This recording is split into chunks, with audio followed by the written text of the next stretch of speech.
Hi, I'm George Straighton, screenwriter of Hercules and Xena Warrior Princess, and you're listening to GenreTainment. Hello, everyone. This is GenreTainment at sci-fi-pulse-radio.com. I'm your host, Marks. I'm running the show solo today. Julie is in the middle of rehearsals for a play she's going to be in, but don't worry, she'll be back next week. Now, today on GenreTainment, we speak to award-winning role-playing game designer and writer Monte Cook. Cook tells us about how he started in the game industry and would eventually co-create Dungeons Dragons 3rd Edition, aka D20, pretty much the most famous RPG rule system ever created. He talks about his fiction writing, his upcoming web series Geek Seekers, which investigates the paranormal, his new upcoming game, which raised over $500,000 in a Kickstarter campaign. Wow. And much more. Now, what you heard at the beginning of the show was a snippet from the theme song for our web series, Reality on Demand, a song composed and performed by our friend T. Sean Hardy. Now, you can find our web series at realityondemandseries.com. Before we get to the interview, I want to let everyone know about our guests next week. We'll be speaking with producers and actors Stephanie Thorpe and Paula Rhodes. They recently acquired the rights to the 35-year-old comic book series ElfQuest. Now, they grabbed a lot of attention on the web when they made ElfQuest a fan imagining, and now even more as they move forward to make official ElfQuest stories. Also next week, we'll be speaking to Barry Dodd, the co-creator of the popular Maine-based web series Ragged Isle. We learn more about this mystery suspense web series and talk to Dodd about his views of the future of independent web series. Now let's get started with our featured interview with Monte Cook.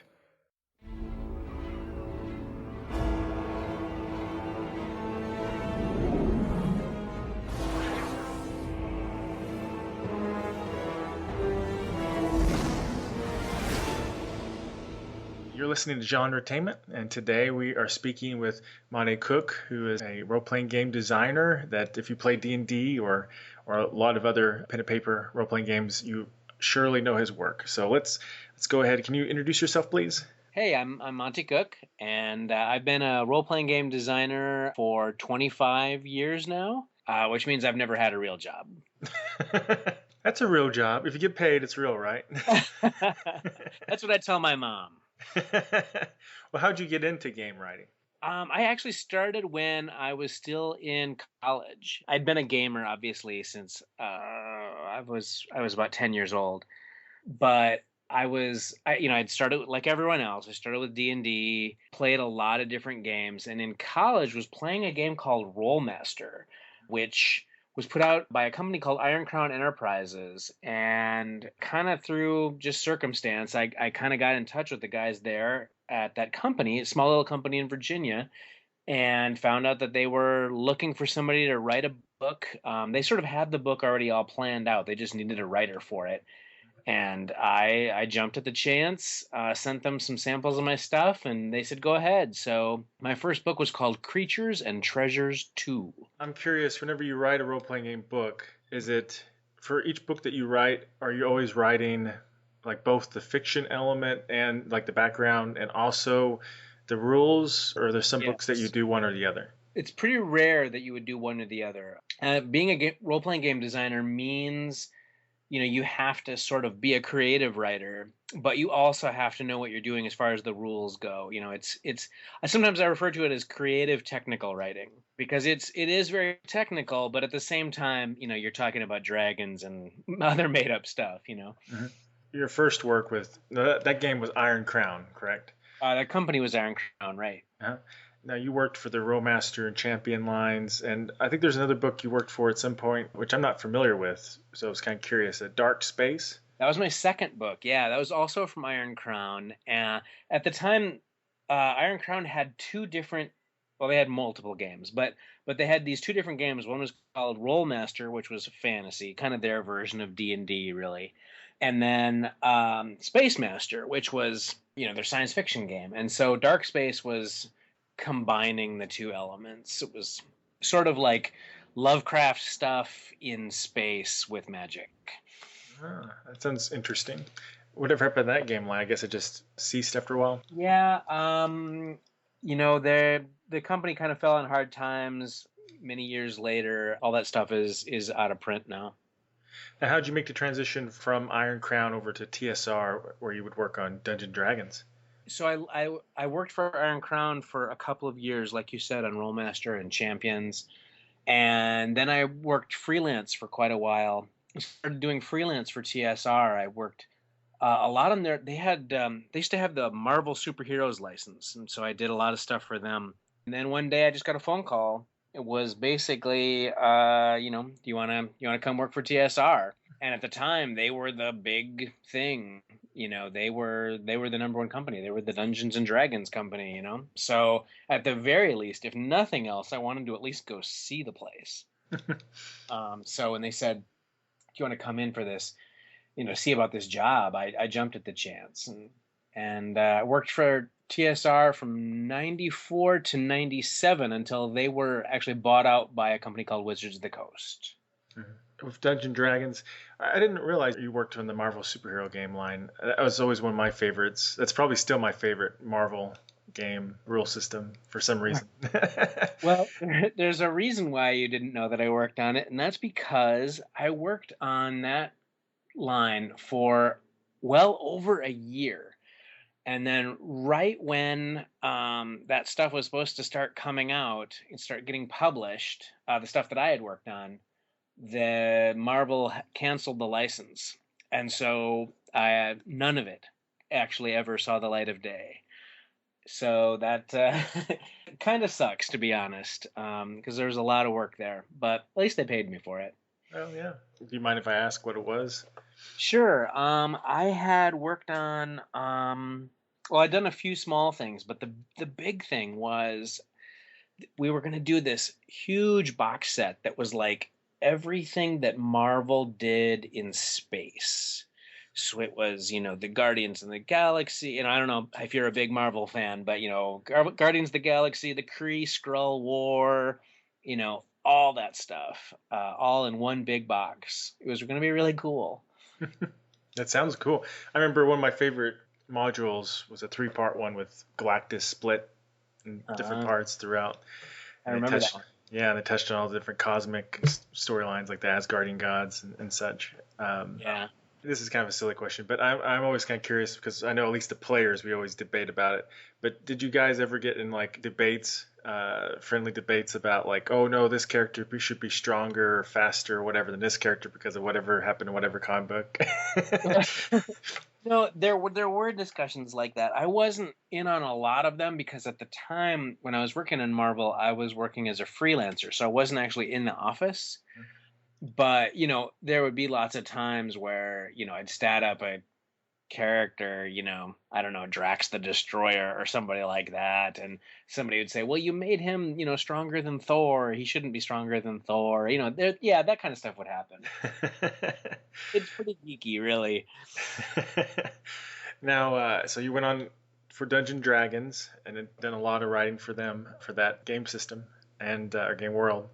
I know like Planescape, for example, is a line that you wrote quite a bit for. Can you explain a little bit how you got involved in that and what you wrote? Sure. Basically, like I said, I showed up there at about 1994, and that's right when this brand new setting for D&D came out called Planescape, which was, all about exploring the multiple planes of existence and, going to heaven and hell and the ethereal plane and everything. And it was done so well, and it was filled with art by this guy named Tony Dieter-Lizzi, which was beautiful. And the entire product line was written in this sort of particular sort of style, and I fell in love with it right away. The box set came out like the week that I started at the company, and I just said I've got to get involved in this, and went on to kind of join that team. At the time, TSR had a lot of different settings. There was the Forgotten Realms and Greyhawk and all these things. And each one of them had a group within the company. And so I pushed really hard to join the Planescape group and became one of the main 2 or 3 writers in that group. And that was a great time. Great people, super creative. I still think that some of the Planescape stuff is some of the most creative stuff that's been put out, really. I know a lot of it's really amazing artwork and such that were in the books. Yeah.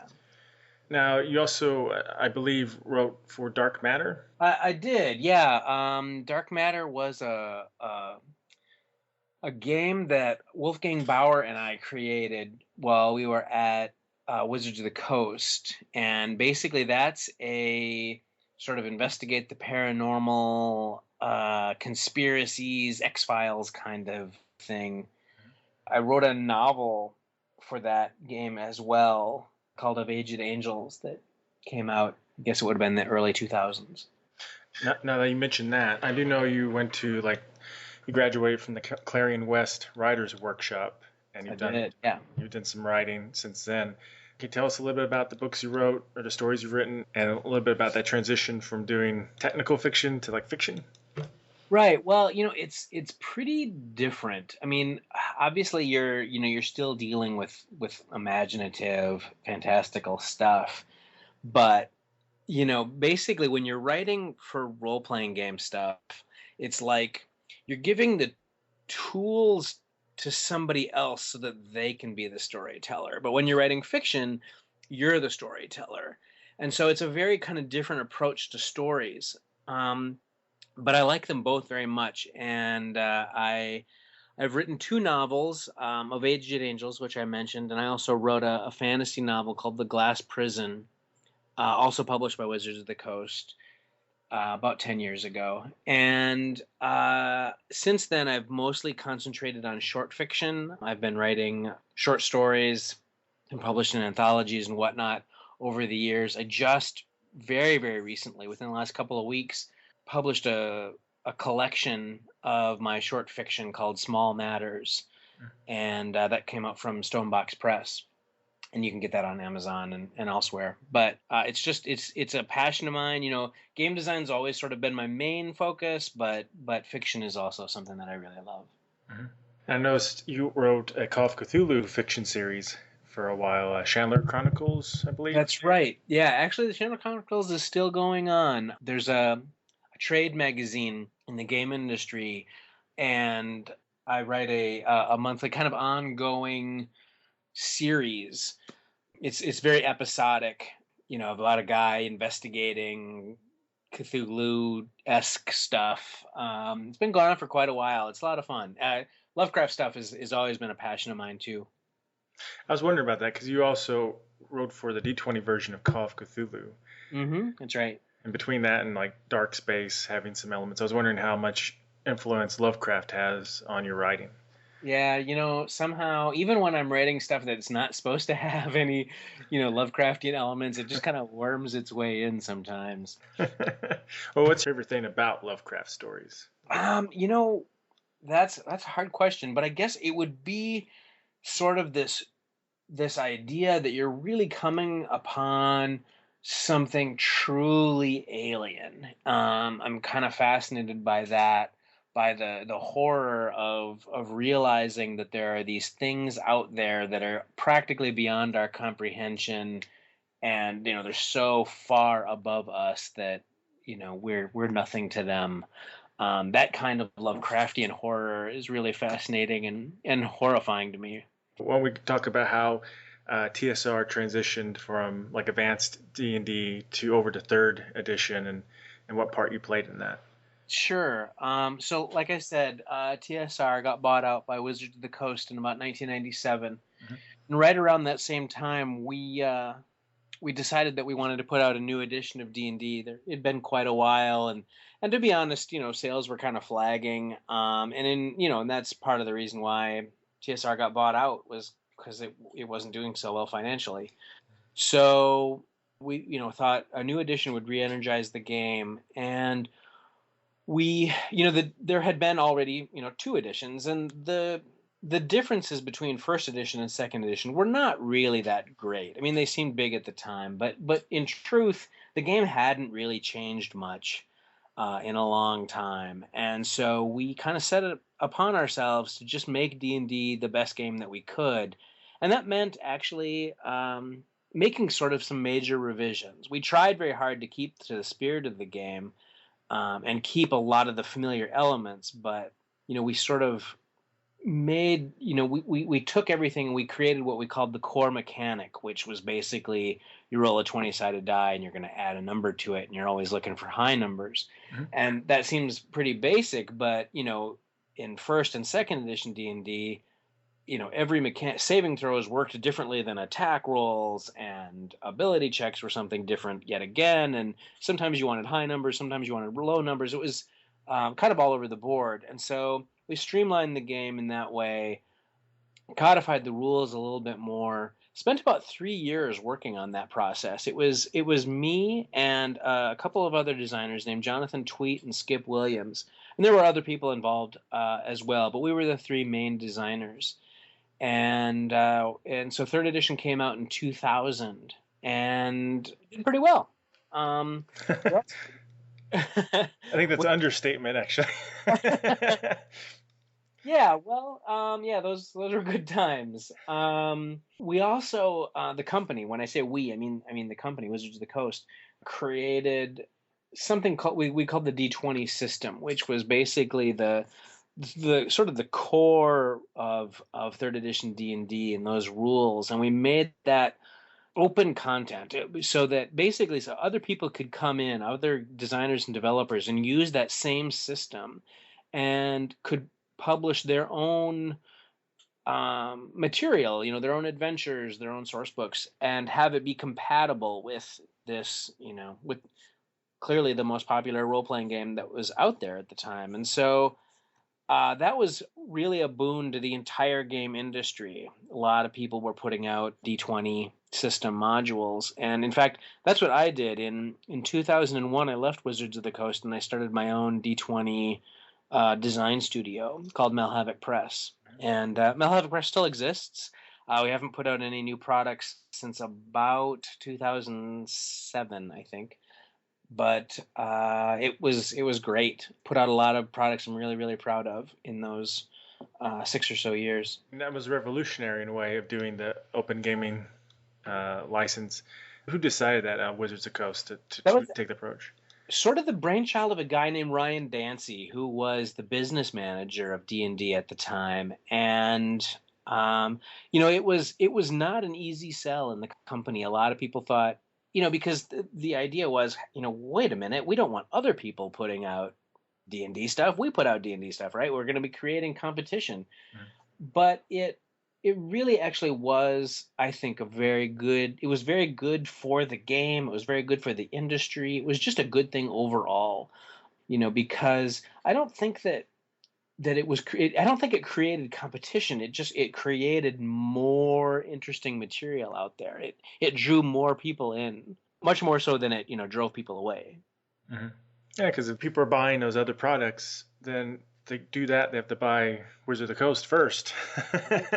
Right. And it's going to keep them interested, right? And it's going to keep them coming back and always, rather than moving on to some other completely different game or, stopping playing role-playing games altogether, it's going to keep them interested, and they're going to always be interested in what Wizards is doing as well as, whatever other D20 companies. So I think it was really good for the game. Now, did you at all help with 3.5, or did you leave by then? I had left by then. So 3.5 was a revision of 3rd edition D&D, and it was still built on what we had created, but I wasn't actually a part of the changes. It's a collaborative process, obviously, and I'm just kind of curious, what things in D20 did you want to do that weren't allowed or ended up not making the cut? I'm just kind of curious. It's been so long. I do remember that, remember I said that the change between 1st and 2nd edition wasn't that dramatic. And so I remember thinking that on the team, when we first got started working on 3rd edition, that I would be the guy who would, my role would sort of be the guy who just came up with the crazy ideas. And then the more conservative people would say, no, we can't do that, right? And so I started pitching these kind of crazy ideas. Let's bring back the barbarian class, right? And let's, doing all these things that at the time I thought were very kind of out there. And everything that I pitched, people would be like, yeah, okay, let's do that. Oh, yeah, that sounds like a great idea. And I realized, oh my God, no one is like censoring me. I'm going to have to start censoring myself. There's no safety net there. There were there weren't a lot of like major things. I think that at one point I and another designer had kind of proposed this idea for a brand new class that I think we were going to call it the Spirit Master. The Spirit Master, rather than having just normal spells like a wizard, he had this little spirit companion that would go off, into the ether or whatever, and kind of retrieve these spells and these powers and stuff and bring them to his master. So your powers would change all the time. And I thought that was a really interesting concept. But the thing was, we just determined that it was just too random, and you didn't want a core class like that was just so very random, with major fluctuations in power every day. So that didn't make it.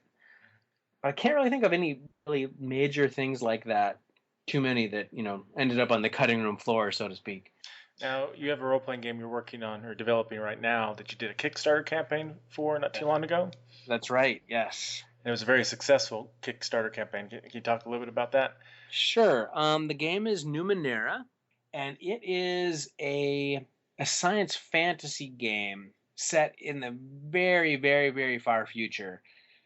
And the idea is that it's so far in the future that there have been all these civilizations that have kind of risen and fallen on Earth, and they've rose to great heights and had fantastic technology, but then eventually the society faded and whatnot, and kind of left ruins behind, and then another one rose to prominence, and then that one faded, and this has happened a successive number of times. And so it's so far in the future that now there's people who kind of find all these fantastical ruins and all these remnants of these past civilizations. And so even though they themselves have only sort of a medieval level of technology, they can go and explore these ancient places and find these incredibly advanced these things. And Arthur C. Clarke said any sufficiently advanced technology is indistinguishable from magic. And that's kind of the premise of Numenera, is that it feels like a fantasy game because these people are finding these amazing things, and to them it's like magic. But it's actually things like nanotechnology and creatures formed through bioengineering and all these things. But to them it's just they can't possibly begin to explain it, and they can just barely make it work. And so that's the premise of Numenera. The game itself is meant to be fairly simplistic as far as the rules go and very story driven. The mechanics kind of allow for the game master to focus more on the story than the rules. Can you give an example? Of the rules, like an example of how the rules. Oh, right. So, for example, one of the main rules is this thing called GM intrusion. And GM intrusion allows the game master to, at any point, just kind of change things so that it makes things more interesting. And this can be, they're fighting some bizarre weird creature, and the game master just decides, and another one shows up, or the player characters are, climbing up a rope and up the side of a cliff, and the game master can just use GM intrusion and say, "Oh no, the rope breaks," And it's always kind of these things which just, they don't screw the players over; they just make things more interesting. It's kind of like a "now what do you do" kind of thing, and that's built right into the mechanics. And the game master can do that, and when he does, he awards the players an experience point, and so it's reflecting that the game master can guide the story however he wants to make it more interesting, and these complications are what drives the experience of the player, so they get an experience point that they can then use to make their improve their character later on or whatever. The Kickstarter campaign was quite successful. Could you tell us how much it raised? We raised about $517,000. That's all? Yeah, there were about 5,000 backers, and basically we just, we started with a goal of $20,000, and that was admittedly, intentionally low. It was just like the bare minimum that we could get by to publish, one book. But what we did was, after that, we set up a lot of stretch goals. If we hit this amount, then we'll do X, and if we hit this amount, we'll do Y. And through that, basically what we did was we built a whole product line, so that now Numenera is not just a single book, but there's a player's guide, there's going to be a bestiary, there's some adventures, and some of the Kickstarter supporters were able to just go ahead and pledge enough money so they're going to just automatically get all of that stuff. So I think it's kind of a win-win for everybody. Yeah, it's kind of like pre-ordering something Yeah, that you're gonna make. Yeah. very Uh, much. what's the release date for the game?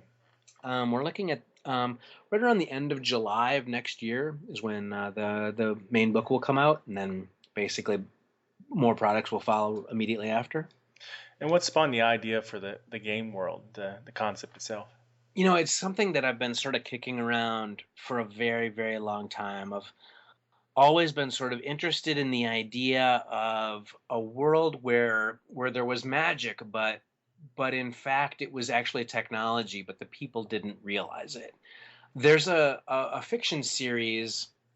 It's kind of old now. It's probably about 20 years old.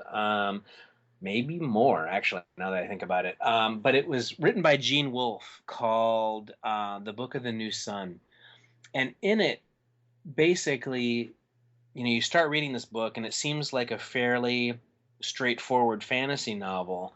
But as you go on, you realize that it's not a fantasy novel. It's actually a science fiction novel, and that the things that the characters are encountering that seem like, and to them are magic, actually are technology. We're just seeing it through different eyes. And that's, I don't know, that for some reason that concept has always really stuck with me. And I'm sort of fascinated by kind of wild speculative science anyway. I'm a big fan of reading science journals and whatnot, to just not necessarily to see what's going on now, but what the speculation for way in the future is. And so this is just a good excuse for me to read a lot of books and say, ooh, that would be cool. In the game, is everyone human or are there other species? Well, so one of the interesting things about Numenera is that it's so far in the future that it kind of it kind of calls into question what a human really is, because in this far, far future, there are things that have evolved over the great amounts of time, and there have been in the past, genetic experiments. So you might have people who are walking around who don't look like everyone else at all, because they are the descendants of things that have been genetically engineered. You can have people who are have cybernetic parts and things like that, and it's what makes up a human is kind of called into question.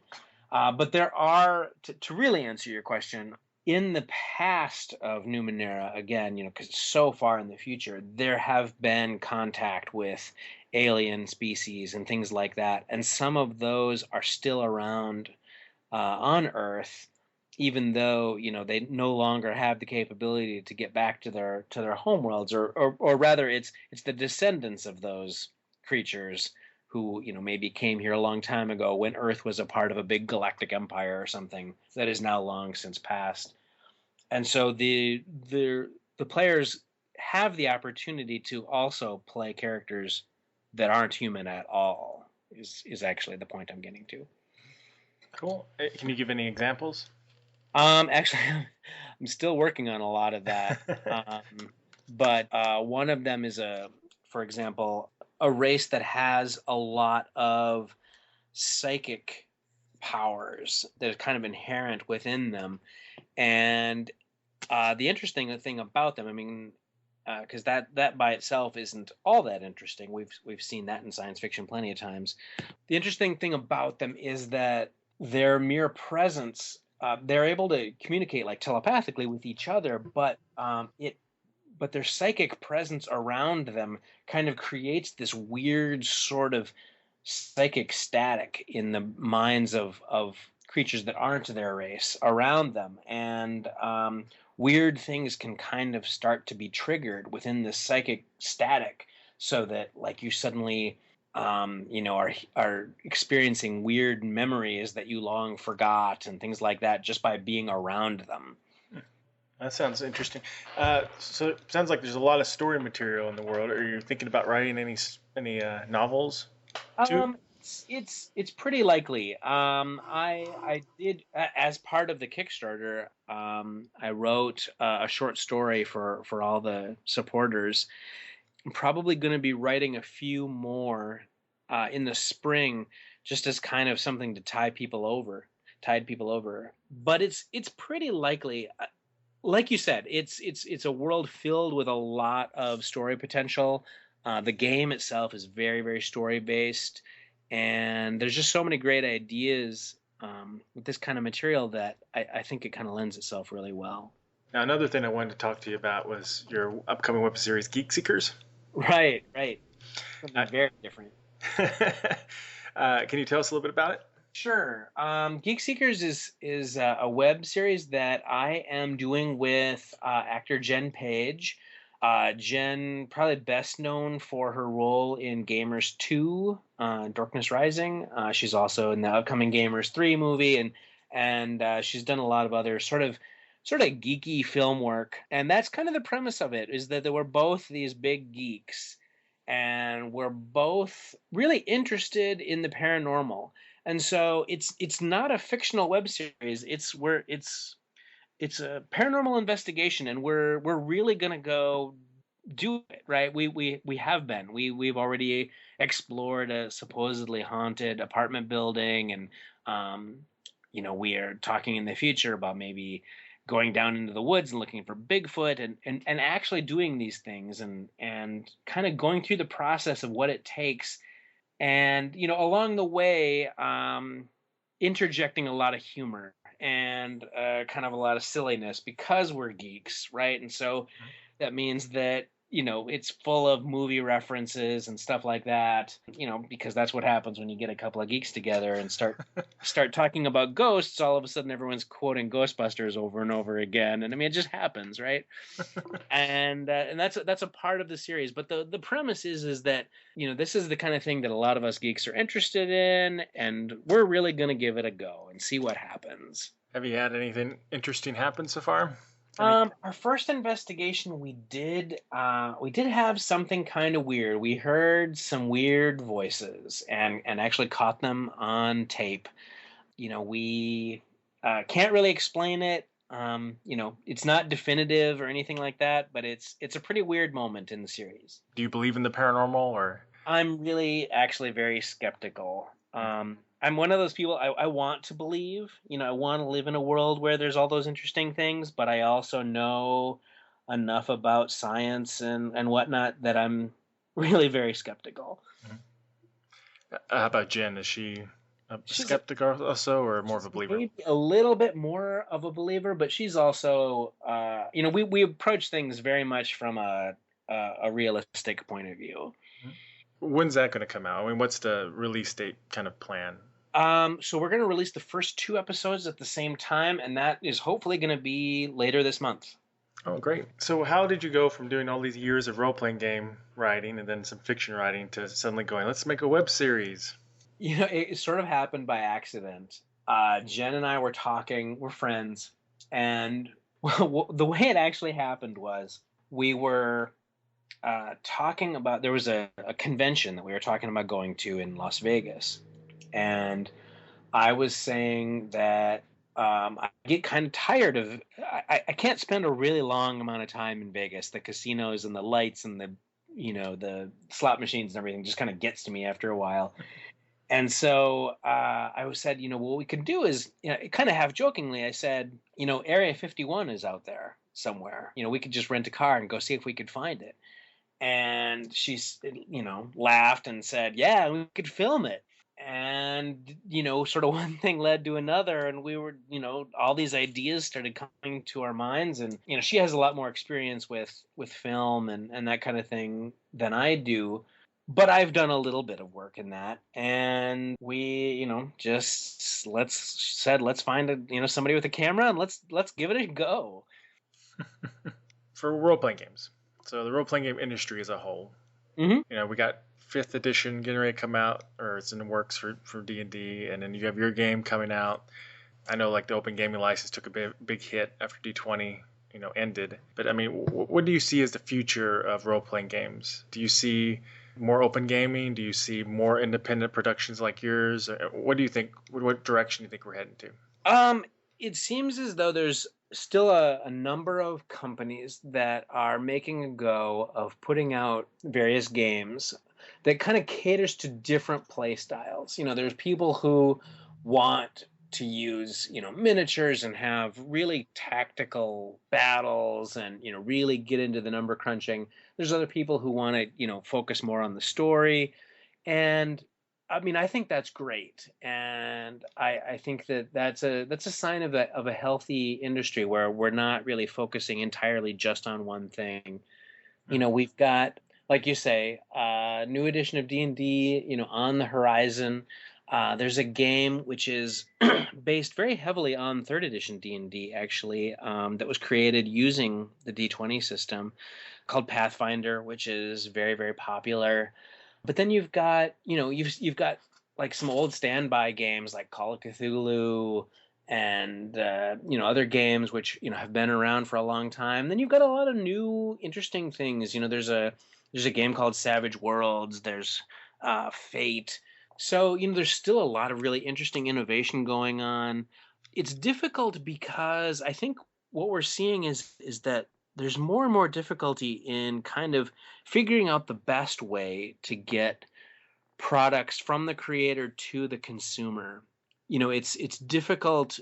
Game stores are, there's still a lot of really good game stores out there, but some of those have kind of fallen on hard times. And, some of those are focusing more on board games and other kinds of games than role-playing games now. So I see innovations like Kickstarter being really an interesting way that a creator like me can kind of communicate with and get ideas out immediately to gamers and have, the nice thing about Kickstarter is that it allows gamers to have sort of a direct communication with creators too. If for example, if I had pitched Numenera and nobody had really been interested in the Kickstarter, then I would know that it's not a product that anyone's interested in, and I shouldn't bother with it. And because it was actually a very successful Kickstarter, I knew that it was an idea that was going to have some legs and was going to be worth doing. And so I think that that's a very interesting thing. I think we're going to see things kind of transform over the next few years in that way, with different ways, using the internet and using different things to small game producer like myself can get his game out to a large number of people. It just wasn't possible. Like I said at the beginning, I've been doing this for 25 years. And, back in the day, the only way to sell your game was to sell it to a distributor who then sold it to a game store. And you never heard from customers. You didn't have any idea, other than looking at sales figures, if people liked what you were doing. There was no feedback. There was no nothing. And it's very, very different today. And there's also PDF books. Do you think that's been a good move to make PDF role-playing game books? Or I do. I embraced that very, very early on with Malhavoc Press. And Malhavoc was actually one of the first companies to really get into that and publish a lot of ebooks. And again, it's a really wonderful way for people to kind of find a new way to reach customers. And then plus, nowadays, with iPads and tablets and everything, it's actually really, really convenient to have all your game material just right there with something that you can easily bring along to the game table. Yeah, I think that's a great innovation. What's up in the future for Monte Cook? You have your game, you have your web series, anything else coming up? Or Well, like I said, I just released the book of It's ebook only of short fiction. I also, after the success of the Numenera Kickstarter, another writer friend of mine who had also just done a Kickstarter and had a lot of success with it, her name is Shauna Germain, we got together and wrote a short kind of how-to book on Kickstarter called Kicking It. And that's available now. You can get that on Amazon. But beyond that, I'm with all the rewards and everything from the Numenera Kickstarter, I've got my work cut out for me for at least the next year or more. Just creating all the products that came out of the stretch goals and all the things to support the game. So yeah, I've got a lot of work ahead of me.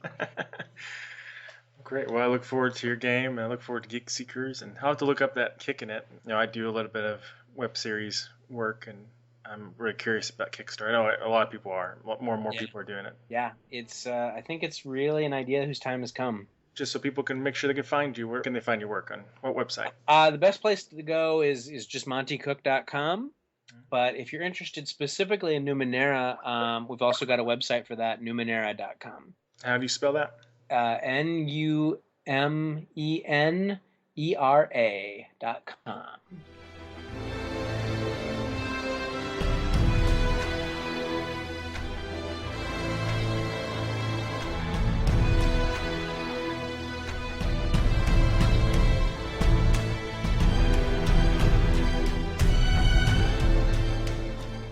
Hi, I'm R.A. Salvatore, Bob Salvatore. Been writing fantasy books for 25 years now and going strong, and you're listening to GenreTainment. Special thanks to Monte Cook for speaking with us. We look forward to seeing his new game. I'm still amazed that his Kickstarter campaign raised over $500,000. Blows me away. And he's a talented game designer, and the setting sounds really unique, so I'm looking forward to seeing it. Now, we've got a few minutes left for the show, so let's chat for a few minutes. If you'd like to call in, you can call 347-308-8787. That's 347-308-8787. Now, it does look like we have a caller, and I'm pretty sure I know who this is. So let's get him on the line. Hey, Ian. How you doing, Matt? How you doing? I'm doing good. How are you doing? I'm not too bad. I'm pretty excited about tomorrow's show. I thought your show was very good. It's very interesting listening to Monte Cook talk about games and stuff like that, and raising $500,000, for Reality on Demand. Oh, sorry, you didn't do it for Reality on Demand. You did it for games. Sorry about that. No, darn, I know. I don't even know if I think Gamers 3 is one of the top Kickstarter raisers for films, if not the top one. And it was like $300,000. So he actually beat out most films. So it's a role-playing game, pen and paper RPG. So it's amazing. It's really weird because Chase Masterson and she had an Indiegogo campaign for a film that she's producing with James Kerwin called Are You Are, and it didn't hit its target. And they weren't really after all that much in comparison to what Cook raised. They were only after like a few $1,000s. It's strange. Well, what's funny is Monte Cook was only asking for somewhere between 20 to 50,000, I think, at the most. I'm thinking 20, but I could be wrong. So he kept making stretch goals, saying that, hey, if I get this much more, I'll make another book, or I'll make this, or I'll give you this perk. And it just built and built and built to that amazing amount. And if people are listening and they're curious, they're going to want to do a Kickstarter. Like he mentioned in the interview, he did co-write a book about Kickstarting. So might want to check that out. Maybe he has some good tips to share. Mm-hmm. Well, do you mind if I come up tomorrow's show, because we've got a show, we've got SFP Now coming on tomorrow. We've got a pretty big show coming up. Very cool. Yeah, go ahead.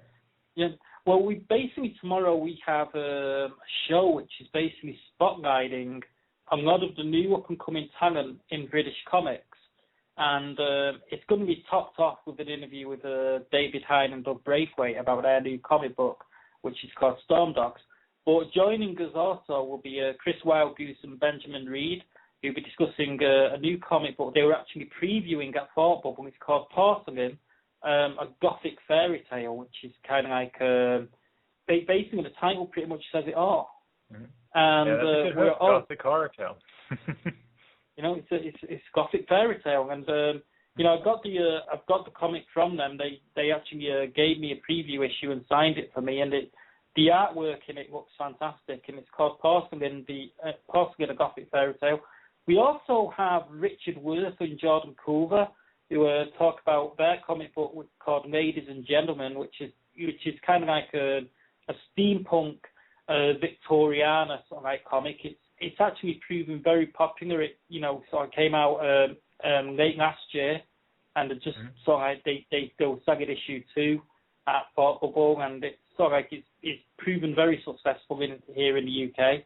So they'll be talking about that. We have Stuart Gould, who's sort of like well, he's more sales really, but basically he's going to be talking about his plans to open up a distribution avenue for independent comics, because basically, you know, with Diamond, who distribute all the comics at the moment, who've got the monopoly, they do fine job of distributing sort of Marvel and DC and stuff like that, but they don't do so hot at distributing the independent creators. So this guy's stepping in and is looking to sort of like open up a distribution avenue for independent creators.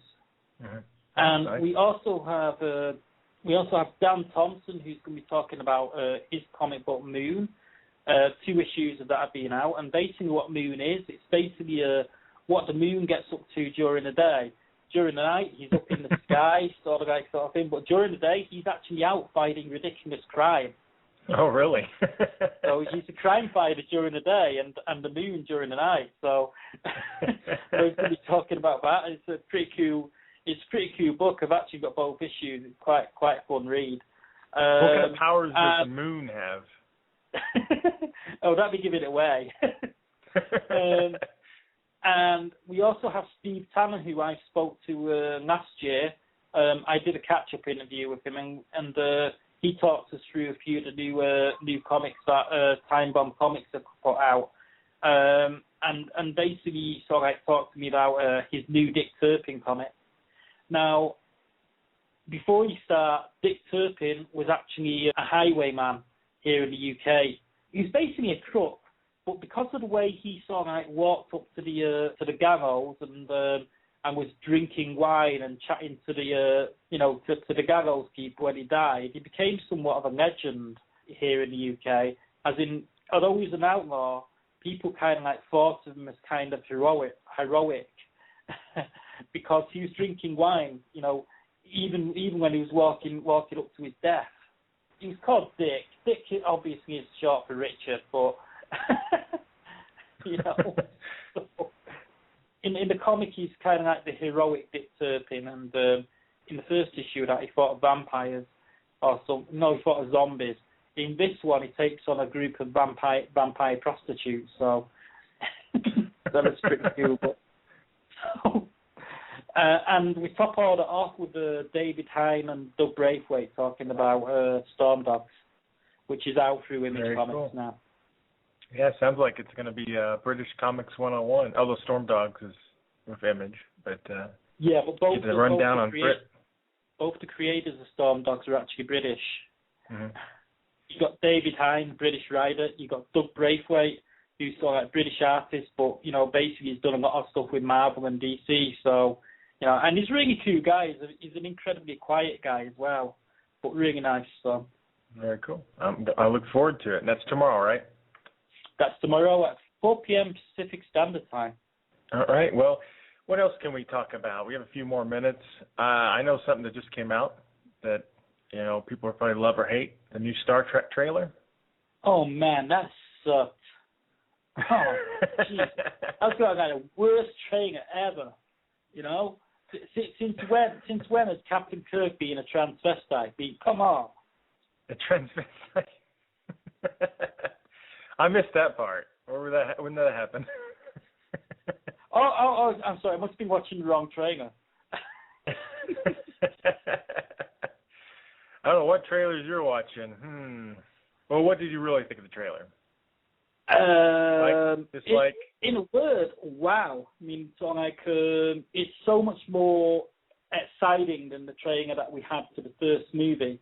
Although, you know, the trailer that we had for the first movie now, when you look back, was really good and represents the first movie. this trailer's telling me that the second movie is going to be so much more epic. Mm-hmm. I liked the trailer, and when I saw it really late at night, I was really excited, and I'm still excited about it. But my one gripe about it is I feel like there's this new trend of trailers that are like copying off each other format-wise. Dark Knight Rises, and then Iron Man 3, and now this, this like voiceover, I'm a big bad, I'm going to take your world and destroy it all, and look at these cool explosions. I started to realize this reminds me of that trailer and Iron Man 3, and kind of disappointed about that. Yeah, I think in a way I get coming from there. I mean, but then again, what you can do is you can start opening your GenreTainment show with, "Welcome to GenreTainment. We're going to destroy you all." You think you're safe? I'll show you all. My revenge. Your ears will bleed by the end of this show. Except I'll do it muffled, like Bane, and you just won't know what I'm talking about. You're like, that's an interesting mumbled part in the first minute. I don't know. Okay. What's that about, Wayne? Oh, Bane. Sorry, Bane. But no, who do you think he is? People were saying Khan. I'm thinking Gary Mitchell. I don't know. What do you think? I think Gary Mitchell. I mean, it's I was talking to our friend Jason this afternoon, who did Drifter, and I've not watched his new web series yet, so I must check that out. But I was speaking to him this afternoon, and basically you got the blonde woman in it, and she could very well be Dr. Elizabeth Dana, who, if I recall, I can't remember the name of the actress, but but she also had telekinetic powers, and I think it's Gary Mitchell, because even in that episode where No Man Has Gone Before, he actually did hint that he had a starship hidden away somewhere. Mm-hmm. Yeah, I think it is. When I first watched it, I thought, everyone was saying Khan, and I thought, well, that could explain the martial art moves and stuff and whatever. But then the more I thought about it and I looked back and watched it again a few times, you see like Kirk or like two children running to a cliff, and one's blonde, one's dark-haired, which would hint to maybe two childhood friends, and which would play perfectly with Gary Mitchell. And then the blonde could be that too. So I think that's probably where we're going at, especially since I didn't see any armies or anything, which Khan would have to have armies. He's a super soldier, but not that super. But Gary Mitchell could tear up the Federation by himself. There's two ways that could go with it as well. If you remember, this new Star Trek, it's set in a whole new universe. It's kind of like rebooted. Although you do have Spock, who's a carryover from the old Star Trek universe. So you could have Gary Mitchell, who's jumped into this universe from the old one, or it could be an entirely new Gary Mitchell. It depends on how they set it all up.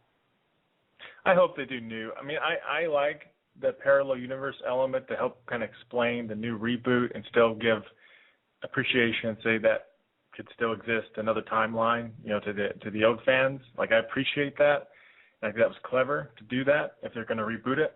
But I don't think they should keep playing that card over and over again. I think they need to have it stand on its own. If it's going to stand as a franchise, the timeline, I think, really needs to move forward, by itself. I think if they keep playing that card over and over again, it's going to get really old. Mm-hmm. Yeah, I'm inclined to agree. But I'm looking forward to it. I'm looking forward to go and see it. I think we're about getting there to the end of the show. We just have like a few minutes left. So I'm glad you called in, Ian, and I'm going to check out your show tomorrow. I hope everyone else does. Cool. Well, my cat's asleep right next door to me, and I'm just holding his paw up in the air. Oh, it just dropped. He's all right, well, out cold. Well, let me go ahead and pitch. Let me do my blurb about our shows for next week real quick. Check back next Tuesday, when we speak with producers and actors Stephanie Thorpe and Paula Rhodes. They recently acquired the rights to the 35-year-old comic book series ElfQuest from Warner Brothers. Now they grabbed a lot of attention on the web when they made ElfQuest a fan reimagining, and now I think they're going to make a lot more buzz as they move forward with an official ElfQuest stories, whatever form that takes. And we're going to talk more about that with them. And plus, their extensive work in a wide range of web series. They've been all over the place. Also next week, we'll be speaking to Barry Dodd, the co-creator of the popular Maine-based web series Ragged Isle. We learn more about this mystery suspense web series and talk to Dodd about his views of the future of independent web series. And before I forget, we also have Joe Wilson, the creator of the popular independent TV series Vampire Mob, on the show live on December 18th at 4 p.m. Pacific. Now, his show has a very talented cast with actors from Twin Peaks, Boardwalk Empire, and Sopranos. So if you have a question for Wilson, be sure to call in on that show on December 18th at 4 p.m. Pacific. So that's it for today's GenreTainment. So join us back right here on this channel at sci-fi-pulse-radio.com next week on Tuesday and Thursday at 4 p.m. Pacific. And, of course, you can listen to any of our past episodes by searching the archives. Not to be confused with MDB Media, folks. Well, until next time,